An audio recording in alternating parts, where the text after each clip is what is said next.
I ordered it on Thursday last week. They said it was gonna get here Saturday. I was here Saturday, it did not come. And then they said it was gonna get here Monday, did not come. Today's Tuesday, the day that we said we were gonna go install this. And it has just now updated and said that it's delayed until Wednesday. Ugh. They have an open house on Thursday, so I'm still unsure exactly the plan of attack. But I do know that I at least need to finish it. Yeah. So that's what I'm doing now.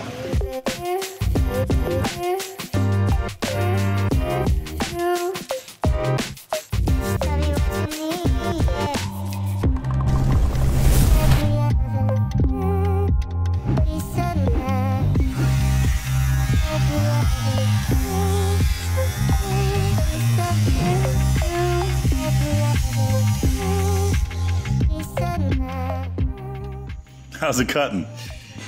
Easy in this direction. Yeah. I'm trying to plan out where all the bends are going to land. A lot more metal in the other direction, I guess. Looking good. So Steve is helping me bring to life an interesting build that I just designed. A company called Alacran. They have a cool office building in Blacksburg that they are renovating. They have this basement situation with a cool counter and bar and like hangout area. And the bar is cool. It's like a kitchenette type area with stone countertops and a backsplash. We're making a hanging shelf system to go over that with 2 shelves made out of 1-inch square tubular steel, and the shelf surface is made from this really cool slotted metal that I got from McNichols. I've been getting their catalogs for a decade, and I finally ordered something from McNichols. Boy, was it expensive. But it's the only place to get it. that's the only place on, at least on the East Coast, that has stuff like this. Slotted cold rolled steel. I wish this was stainless. We're just gonna have to get creative. 300 bucks, and this could be yours, ladies and gentlemen. Oh, plus 200 shipping. No pressure, but I can't afford another one of these. I measured 3 times. Yeah, right on. In fact, the first measurement you told me was wrong. Really? Oh. Yeah, you threw out 97 and a half. Oh, no. It's a 96 total, 95 and a half. Oh, I was thinking 98. I was thinking 98. Yeah. This is why I like you, man. I kept checking the drawing, like, is he really mean 97 and a half? I guess the worst case scenario is we just cut it off later. Yeah, at least you aired on that big stuff. I'll walk you guys through the design, but this is what we're building, basically. Hanging shelf. Ought to be cool. The frame will be black. The shelf surface will be silver color. Go ahead, don't wait on me.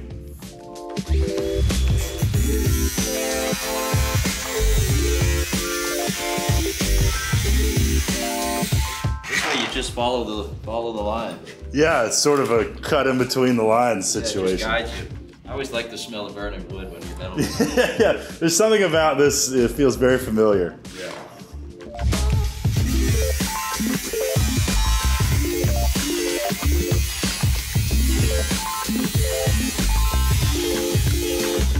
Hello viewers, welcome back to Lift Arc Studios, Lift Arc Builds, whatever else we can attach our name to. Oh, merch, apparently. Go buy t-shirts. What we're doing is making a double shelf system over their bar. So here's a printout of what the bar area looks like. If this looks like crap, then here is a actual picture inserted into the video because we have that technology. How about that? But what I figured I'd do is run you through the CAD model that I drew, and then I'll take you out in the shop and follow along. Steve is actually gonna be the one building this for me. We worked out a deal where he owes me money for a table saw, and instead of money, he'll just do a few days worth of work, which is great because Steve is one of the more talented fabricators I know, and I trust him with all sorts of precision stuff. So I'm happy to have him involved. This morning, he and I worked through the details of the project, and this is what we've got. We've got 1-inch square tubing for the entire frame, and then this cool slotted metal from McMaster-Carr for the surface of the shelves. Really, we're just gonna be building the tubular frame and then finding a creative way to inset the slotted metal into the shelves. Finish-wise, this is how we want it to look. We want the frame to be black and then the slotted metal to be clean polished. Ideally, the slotted metal would be stainless, but it doesn't exist in stainless. and the shipping company kind of destroyed one edge. It's okay, I got enough material, but always check your stuff. I wasn't able to be here to check the pallet and or refuse it, so whatever. We're gonna be fine. So our methodology is really build this tubular frame, as I said, and then fill in with the shelf.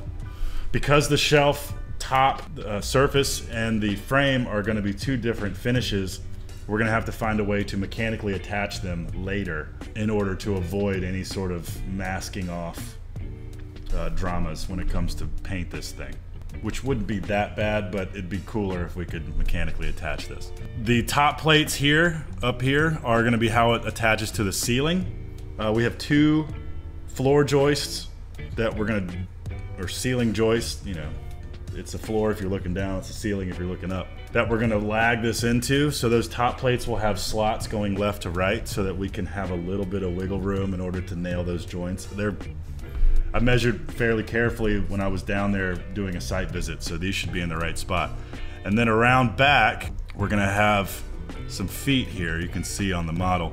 We're gonna have some feet that stand this thing off the wall a little bit, but also attach it to the wall so that it's not just dangling from the ceiling and have any sort of like resonance. The reason it stood off the wall is because on the existing counter and backsplash, there's a bench or a beam up top that's partially sticking out of the wall about 1.5 inches, and then this stone backsplash sticks out of the wall about 1 inch.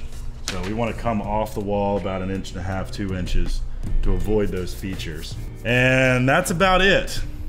One thing that's been added to this project for this customer is a stainless backsplash. So I just ordered a 4-foot by 10-foot sheet of 14 gauge number 8 mirror polished stainless. So some people call it prison mirror. That name comes from the fact that they use stainless steel to make mirrors in prison so that prisoners can't break the mirror and then get a sharp piece of glass and use it as a weapon. Fun fact. So behind this shelf, first, we're gonna be putting in stainless backsplashing and then mounting the shelf.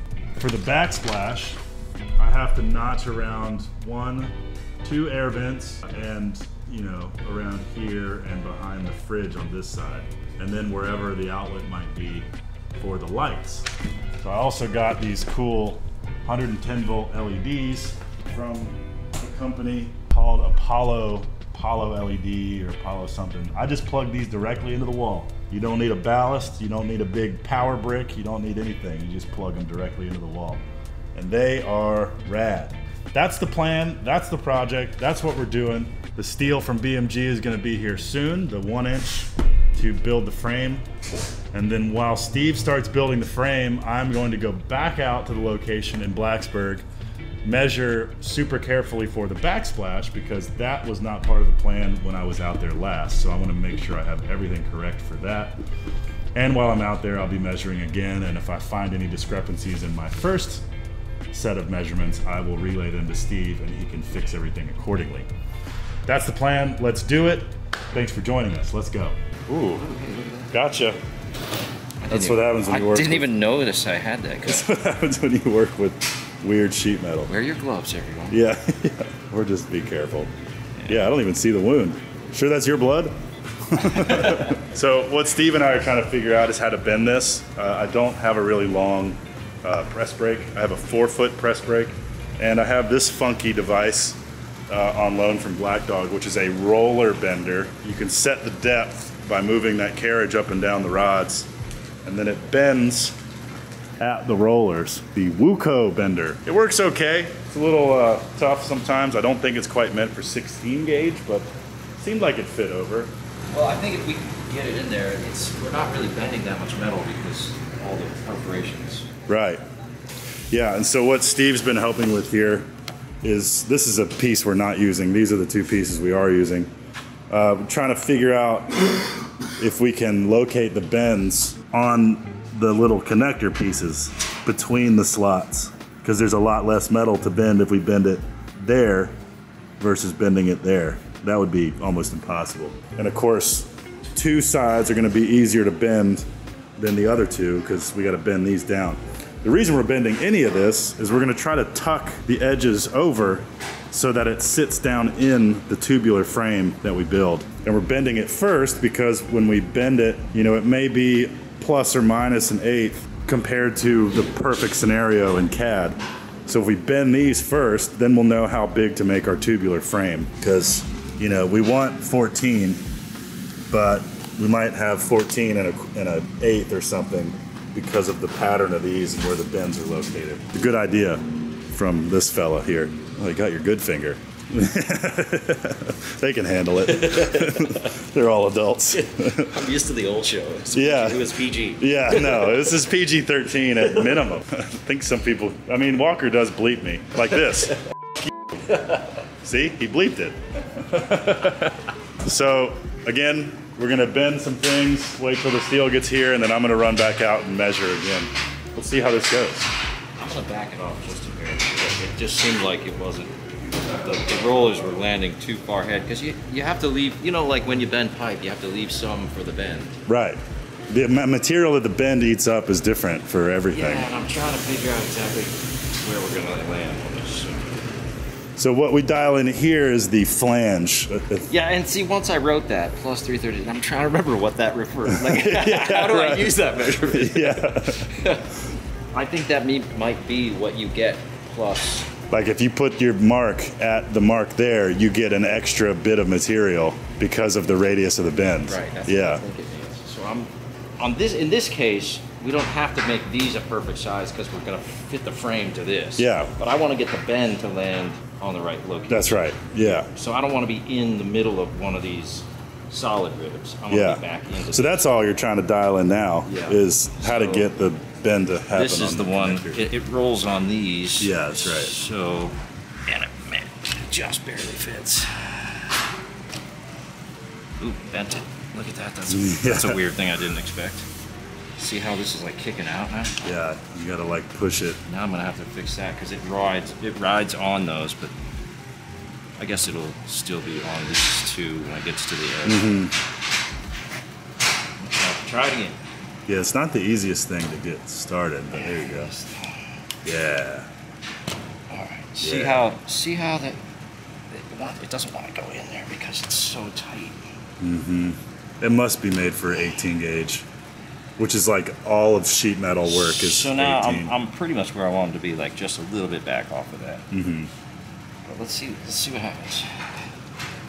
So you sort of just impart a bend while rolling. I think I might want to fix that. Because you might be okay. Be easier if you had less of this hanging off the table, probably. Yeah, you might be right.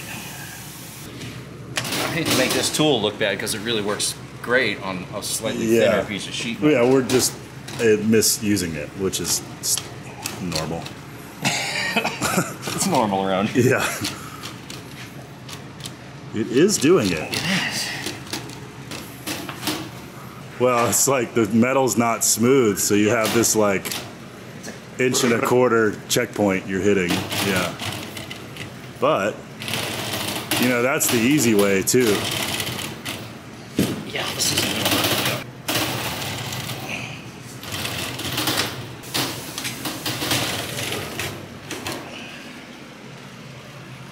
Well, I did it. Sure did. I don't think it's very precise though. I don't know. It's not. This end one. Look what happened at the end. This one got, instead of bending, it got dragged around because it's not attached. Yeah. Well, and so you could hand shape. That's why I was like, oh, it didn't work right, but it did everywhere else. That works good. If this works, it's a little weird, but I think we can pound it, flatten it, because it gave it a weird kind of a radius. Did you feel that? Oh, this coming out like that? Yeah. Yeah. But that's okay. Just hammer it because all that's going to go away. It's all going to be sandwiched in between. Yeah. You're going to smash it between flat bar and the tube. I think we might want to beef up the size of our flat bar, though. Like, I was thinking maybe 8 or 3/3. Oh, sure. Yeah. It seems like quarter would be tougher. Quarter'd be a lot. Yeah, here's some 3/16. But I'll need more of it for sure. That would be enough. I'll need more. Probably get 3/4, not 1. Yeah, right. 3/4 flat. So it won't stick out. I'll pick some up from Steel Services. Cool.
at the Bridgeport. These are the top plates for the shelving unit that Steve and I are building. You can see on here, Steve has marked where the uprights hit the plate, and then I'm going to cut some slots in here so that when these mount to the ceiling, we have a little bit of adjustment. So I'm going to use the Bridgeport to mill some slots, probably some 1/4-inch slots or so. So we've got some adjustment, and I don't have the plasma cutter right now because I'm waiting on the new one, so we're going to do it old school.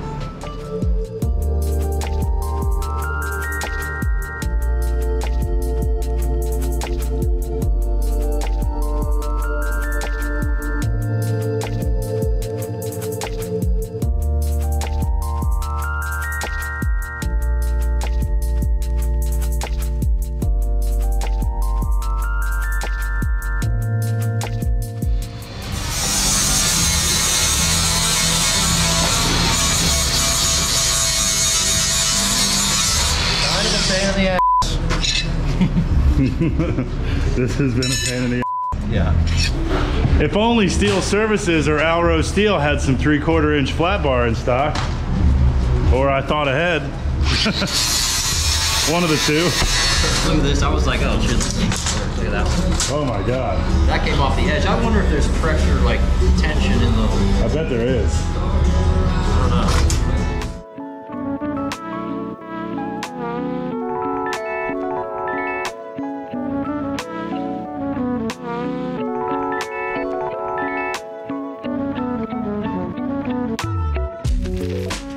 That's what we're working with right there.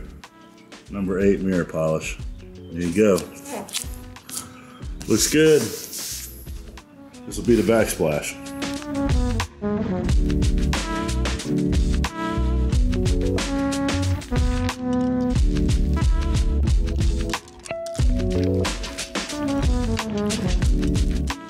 Yeah, right. Shiny. Prison mirror. Ooh. Yeah, that's what YouTube. That's what you guys look like, YouTube. That's my nose. Well, we are still without the new Chop Saber. So as I just said, I'm having to use the dumb plasma cutter. Although I will say, this is a cheap and cheerful little plasma cutter that I inherited from my uncle when he passed. But this is the Northern Tool brand, the Clutch. I can't imagine this was much more than $300 or $400. And I gotta say, it's a nice little unit. I don't think it uses Hypertherm consumables, it uses its own. This is the Ergo Cut S45 375i from Clutch. Ah. Not sponsored, whatever, but as an entry-level plasma machine, pretty sweet. So, Yeah, what is this mess? this is a 4x10 sheet, or was a 4x10 sheet, of mirror polished stainless, number 8 mirror polished stainless. So this is going to be the backsplash behind this bar and behind the shelving unit that Steve is building right now. So Steve's been killing it over there. That's going to be that cool 2-level hanging shelf. He's mounting the slotted metal panels right now with a pretty trick sandwich, screw and sandwich system. Essentially, this is the underside of the shelf. So Steve has taken this 3/4-inch flat bar, drilled a hole every 10 inches or so, and is drilling and tapping into the tube, and then using these pretty sweet number 8 machine screws with a conical Allen head that gets, you can see one there, gets recessed into a countersunk hole. So essentially these, instead of welding this stuff in, it's getting mechanically fastened, which is nice because the frame, this is going to be black, this is going to stay silver. So we're just going to clean and clear coat this, whereas this we clean, paint black, and then clear coat. Maybe not clear. So you have that contrast, that black and silver contrast. So by the end of the day, hope to have the backsplash done. And Steve's probably going to have most of the fabrication done on this. These are those plates I made yesterday on the Bridgeport. Nice. You know, again, didn't have the CNC. So Steve laid some stuff out, and I took a 5/16 end mill on the Bridgeport and just cut some slots. See? I can machine. Yeah. I can cosplay as a machinist. And then I didn't film these, so I made these rather surprised looking plates. Oh! What these are gonna do, child, you are a child. So these are gonna be, this isn't where this goes, but these are gonna be, these gloves are making this really hard. Yeah. The feet that will stand it off the wall. And there's a hole in here because the cables for the lights are gonna pass through here and then through the wall into the room behind the wall where the electrical connections will be made. Smart. Well, it's only smart if it works. Yeah, it's true. So Steve is continuing to do the shelf attachment system, and I took these measurements that I took on site, and I've laid them out in full scale on this sheet. This is the protective film that comes on the mirrored sheet. So I've got 2 cutouts for air vents, and then it's sort of this big U shape. All of this will go away, and I gotta cut here, here, here, down over, and then zip, zip, zap, zoop, zoop, zap, zoop, zoop. And then we gotta glue it to the wall, so I gotta find what adhesive can glue stainless to drywall, painted drywall. So I gotta do some research. Spend some time in the lab. Yeah. There's a countertop guy out there watching this going, Wheat paste. you gotta use this. But the problem is, by the time you're watching this, I've already done it. Yep. Correctly or incorrectly. Yep. We'll find out together. Yeah. In about 10 minutes, you'll realize if it worked or not. Yeah. 3, 2, 1. Yeah. Turns out I did figure it out. Now you can splice all that together. I knew it wasn't gonna work out. There you go. Yeah, I just sliced this edge off. And so what I wanted to see was if the plasma cutting messes up the mirror finish. And the answer is not really. You know, just a little bit is gone and the mirror is preserved. And even further, I take some acetone and clean off. Your nasty fingies. Sorry, we don't all have office hands like you, Walker. Yeah. How about that? That's my best finger. My hands look like this, so her hands can look like this. My cat did this to me. Oh, nice. I got battle scars too. Yeah. That is just the adhesive from this stuck down. So once I clean it off, there's very little that messed up. Yeah, the actual edge is But I'll just take a flap wheel to the edge and clean that up. So I'm gonna keep zippy zapping.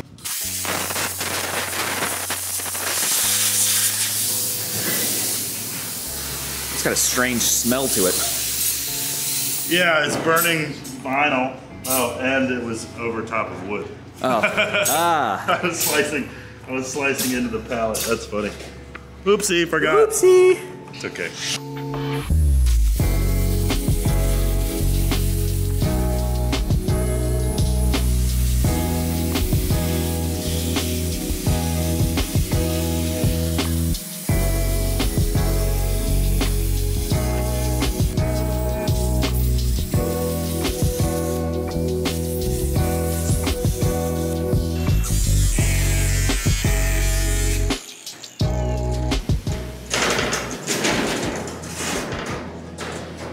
Boy, I hope it's the right shape.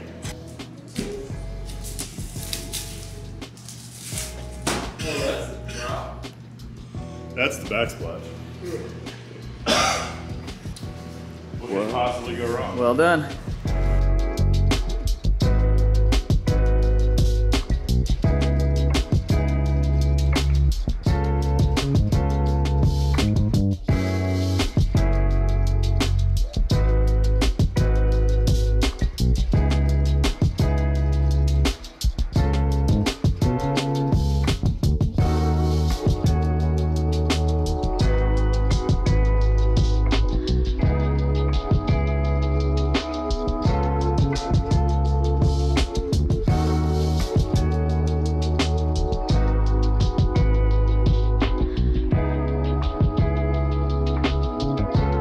Well, Steve, how'd it go?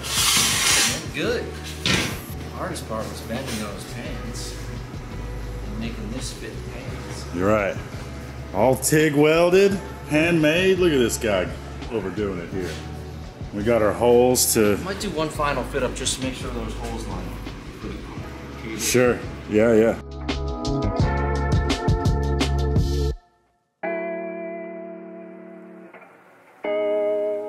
So Steve and I have encountered a problem with our recent crop of bandsaw blades. They've been breaking. These are little blades for the H&M saw over there, the portable chop bandsaw. And the welds have just been snapping. So much so. So these are the blades that we've been getting. 4 foot 8 3/4 inches. 1/2 inch wide, 0.025 gauge, 10/14 TPI. This one's brand new. Look at that. You can see in between the two pieces of metal. The other side's smooth. This side you can already see a crack. And it's for this saw, our NG120XL H&M saw by Femi. That's Steve's saw. It's fantastic. Steve is going to try to do a little fusion weld on a brand new bandsaw Surgery. blade. I'm gonna hit the middle first. See if we can't make it stronger. We just want to achieve some fusion because we don't have it there. Let's see what happens. This is only 30 inches.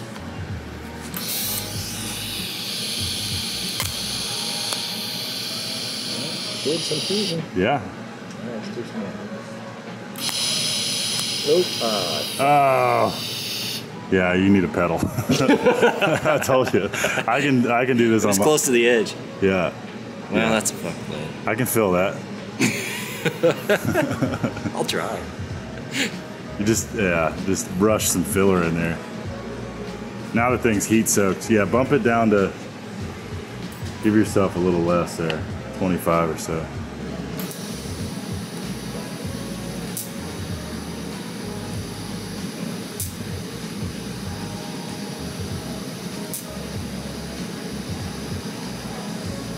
Yeah, it's weird. It melted it, but it just made it worse.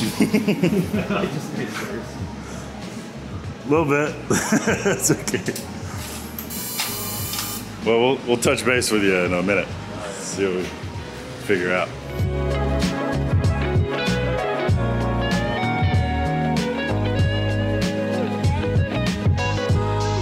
So there it is. Steve and I were just discussing the remaining parts of the project.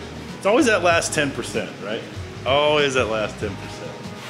But I'm gonna take it and finish it. We're gonna clean this with the surface conditioning tool. Nice linear brush pattern, and then clear coat it. And then paint this black. You'll have to make sure you keep track of where's the front edge on these things. Which is, top and bottom and front. Because Right. the holes aren't exactly the same. Right. Okay. I had a piece of tape underneath, but it's barely stuck on with the hole. Might engrave something on the flange down or something. So see it, yeah. But there it is. I think it's cool with it flush. Me too. Well, that's what they wanted. They didn't want. We've done it like like this. This was the first idea I had, but the idea is that if the metal is underneath angle, you've got a little lip, and when they're dragging bottles off the shelf, they wanted to make sure that they slide perfect. So we're flush skis. Yeah, nice work, man. It's nice. And we've got our chase for our light wires. So the lights from under here will go in there, out here, down, in there, and then both of them will come out here. And wherever that hole lands on the wall, just drill a hole and we'll go into the room behind. You got two options. Yeah. I did both sides. Perfect. Yeah, because this can be hidden regardless. Yeah. It's great. Nice work, man. I appreciate you. All right. Hey, you just bought yourself a table saw. Thanks. Yeah, you're welcome. Thank you. Easy trade. I'm over here doing shit for no money as well on that truck.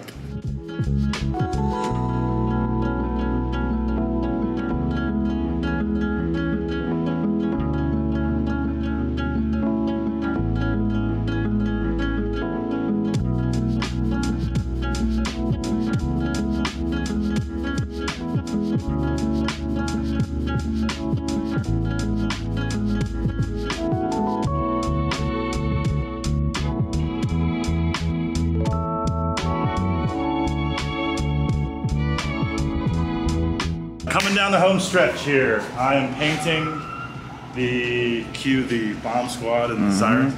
I'm painting this shell frame black using this ALK 200, which is a direct to metal single stage paint.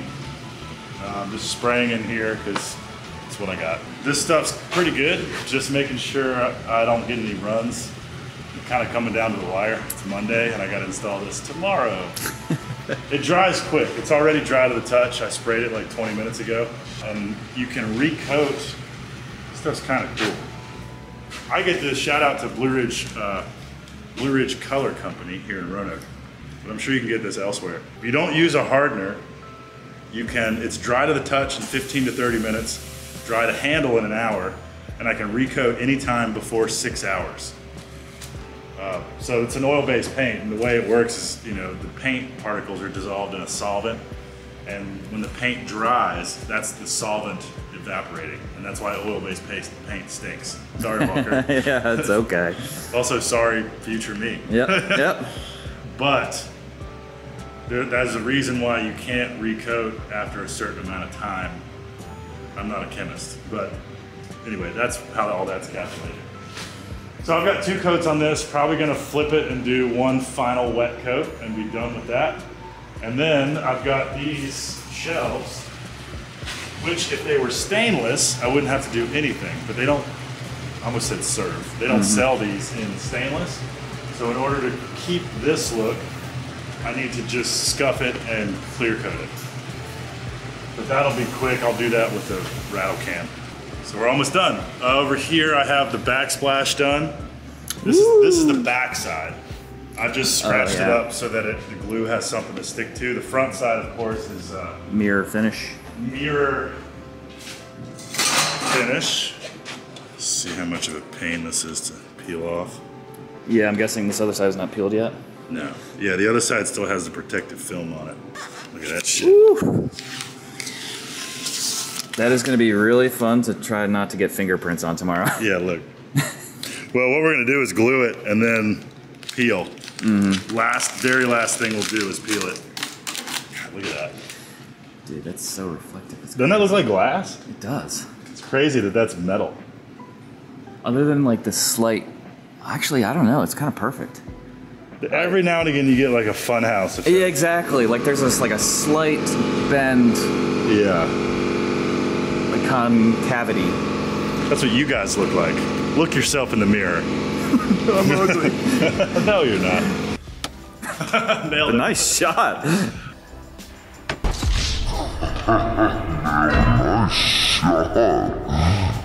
By the way, we finally have a Patreon live. So there are 3 tiers: MIG welder, TIG welder, and certified master welder. The entry level, you get ad-free videos. So slowly we will be uploading all of our YouTube content to Patreon. And for $5 a month, you get ad-free videos and a few other jingles and jangles. Then you got a $10 a month and a $15 a month tier. And we will be fleshing all these tiers out. Patreon's something we've been wanting to do for a while.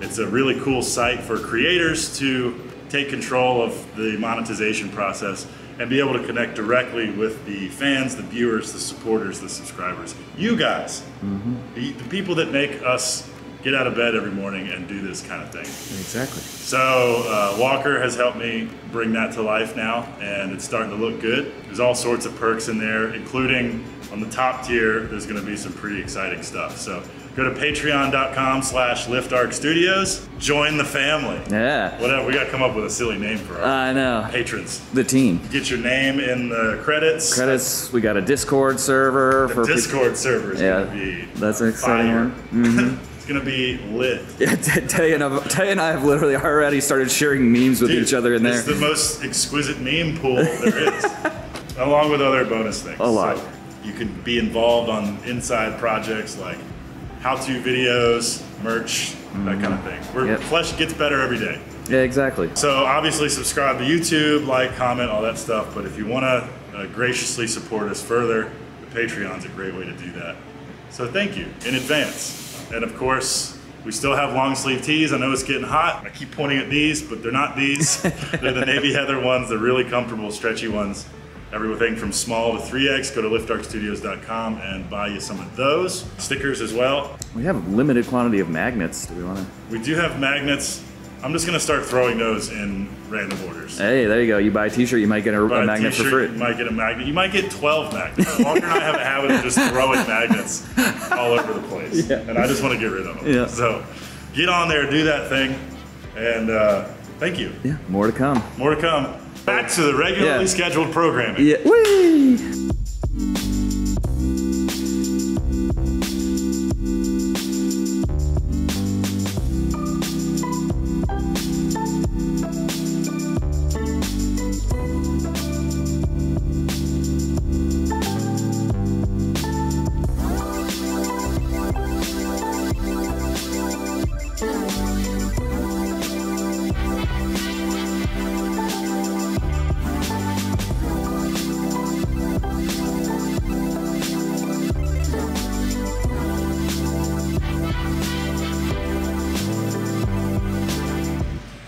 Everything Steve made, all these holes, tapped holes, it's all just gliding right in, man. I've heard that Steve is good at holes. Steve's good at everything. That's true. What is Steve bad at? I haven't found it yet. Charging the right amount of money for his work. Yeah.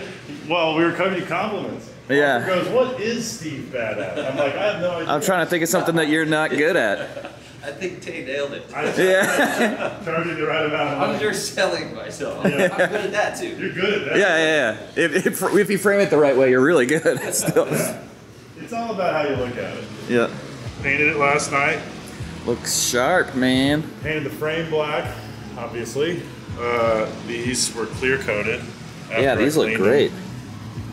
And then these little inserts were just steel. I painted them a silver hammered paint just to make them kind of go away. Yeah, it fits with the clear coat.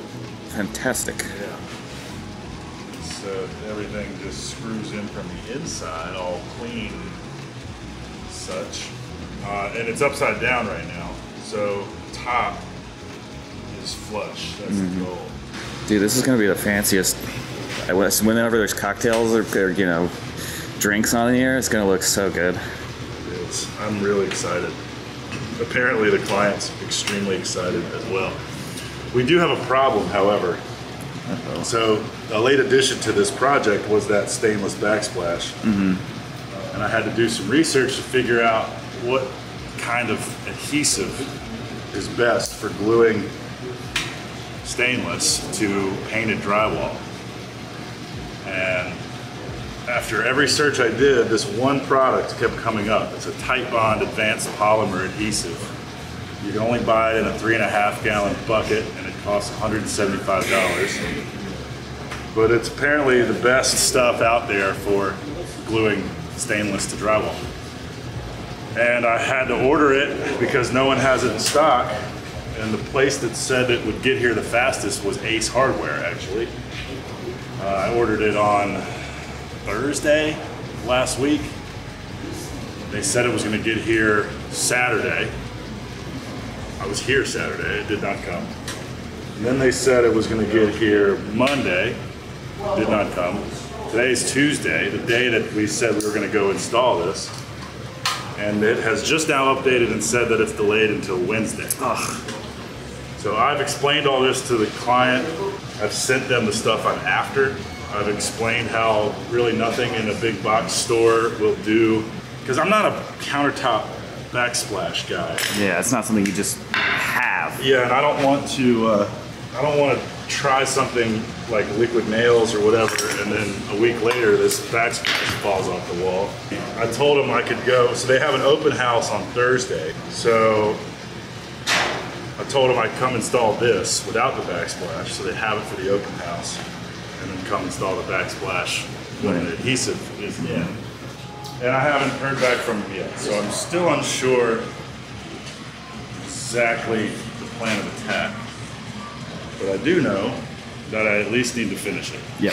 So that's what I'm doing now. Paint's still a little gummy. But. Man, that thing fits so perfectly. Well, the fun part was we bent these inserts, and then Steve built a frame Around them. Ah. which is why they fit perfectly. That's pretty genius. Like so. I'm go. Screws and Screws and bruising. we were in the same place. Yeah.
Any thoughts? Nope. All right, that's the end of the video. Bye. No, we're just sitting here really pleased with how the seam went, getting to sit flush. That was the customer's big concern, was if we did it, for instance, not that there's anything wrong with it, but if you do an angle iron frame and put expanded metal underneath, you have this little lip. So when you go to pull bottles, I mean, let's be honest, just pick it up. But that's something they were like, hey, if you have a way to avoid that, let's do that. So we came up with this. We got the metal and we were thinking like, all right, do we make a ledger board, you know, or a lip or a cleat of some sort to set it flat? And then we decided to break the edges over, which made this really clean termination point, sort of like a two tectonic plates coming together almost. But now it's perfectly flush, and Steve made this awesome like sort of strong back system underneath. So you got 3 widthwise supports underneath to keep it from sagging too much, and there's a tiny little bit of bounce, but I think what you give up in that respect, you gain in like a really clean look. If you have anything on there, you won't feel that. So, you know, Yeah. it's weighted down a little. Right. Very clean, Yeah. very modern. There's Wyatt. Look who it is. I caught it. I like this. I like. How did you bend that? Well, Steve bent the ends with this rolling bender. Yeah. This like Wuco, you bend it as you roll it, it pinches it and bends it. Hey buddy, Hey, buddy. good to see you. Did you see the roller? It's over here. Yeah, the video footage of you using this looks like a struggle, to be honest. It wasn't easy. This material is like the maximum thickness that fits in here, and as far as I can tell, there's no way to adjust for any No, thickness. I think it's just made for 18 gauge and that's it. Yeah, and this is 16 gauge. Yeah. Yeah. Plus, it kept kind of hitting the perforations in it. Yeah, it's not So it's solid. like kunk, kunk, kunk, kunk, kunk. It's kind of like Well, how did you do the long ones? with this. Oh, so Yeah. the short side you just did the Did break. it. Short the side break, didn't yeah. break, yeah. But this thing goes over the edge, and you slowly add a little bit of curve Oh, as you roll. that sounds like a pain in the So ass. it's in here, and you're just This, slowly. normally it's not. That thing works You go quite back and well. forth about 6 times, move it up a little bit each time, and by the end you're straight up like this. Anyway, we're done with this now, so now we just got to figure out the logistics of install. I was told just now that if we have to push it to tomorrow, we can. So If FedEx gets its act together, I get my adhesive and we can do all of this in one go. That'd be really nice. But until then, thanks for watching.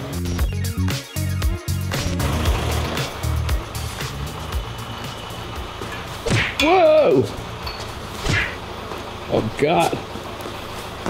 Tate's feeling violent this morning. I'm gonna pull something. Cut to, Yeah. hi, I'm sorry, I can't make the install today because I pulled both my hamstrings. my somehow. my hammies hurt. You're my biggest fan. Oh, f you. There it is, upside down. But the install went really clean. Oh, I did want to point this out. Other than the fact that I'm coming down with the sickness. These little guys I got from McMaster-Carr, and they are lovely because you drill them into something. You can see there. You attach them with a screw, and then you have these little slots. You can go this way or this way with a zip tie. Wow. So you can mechanically fasten something with a zip tie, which is perfect for these little light strips because the zip tie is gentle on the lights, but it's a solid mechanical fastening instead of like a double-sided tape that always seems to fall off. So of course we're looking at the underside of these, so the front edge has lights all the way down, and you know, it's a little long, so I wrapped it around one side, whatnot. We then wrapped the wire with some loom to make it black and hide it. Kept the things all the way around. Steve drilled a hole all the way through here, so one wire came out here, the other wire goes through here, up through here, and then so they come out in the same spot. This will be against the wall, so wherever this lands, we will be drilling a hole through the wall so that the wires can pass through the wall, and then this connection will be made on the other side so that it's hooked to a switch. Very cool. Chop feel. Chop feel. It's funny, while I'm in Blacksburg, I'm selling these tires to someone on Facebook Marketplace. So they're gonna load up Two too. birds, one stone.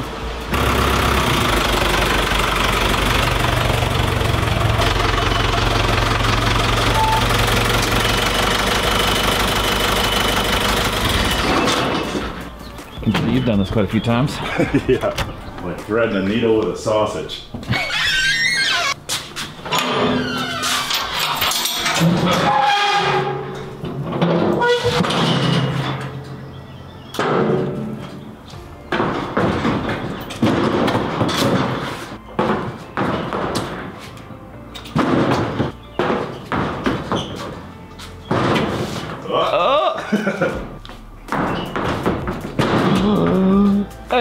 Hey!